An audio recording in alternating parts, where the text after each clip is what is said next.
અર્મિલાબેન કનુભાઈ છે. હું ધોરણ 7માં અભ્યાસ કરું છું. મેં આજે એક પખરો બનાવ્યો છે જાતે. એમાંથી હું પ્રશ્નો અને જવાબ સાથે બોલીશ. અમારા ગામમાં એક સુંદર મજાનું મંદિર હતું. એ મંદિરમાં ઘણા બધા ફોટા હતા. એ ફોટો કૃષ્ણ ભગવાનનો હતો. કૃષ્ણ ભગવાનના હાથમાં વાંસળી હતી અને મંદિરની 100 કિલોમીટર દૂર શાળા હતી. એ શાળામાં 8 શિક્ષકો હતા. એ શાળામાં અમને અનુરાધાબેન ભણાવતા હતા.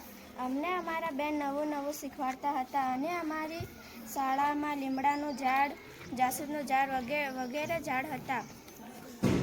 શાળામાં કેટલા શિક્ષકો છે? શાળામાં 8 શિક્ષકો છે.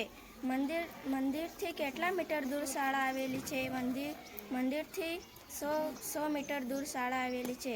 કૃષ્ણ ભગવાનના હાથમાં શું હતું? કૃષ્ણ ભગવાનના હાથમાં વાંસળી હતી. અમારી શાળામાં કેટલા ઝાડ છે? અમારી શાળામાં ઘણા બધા ઝાડ છે. બહુ સરસ.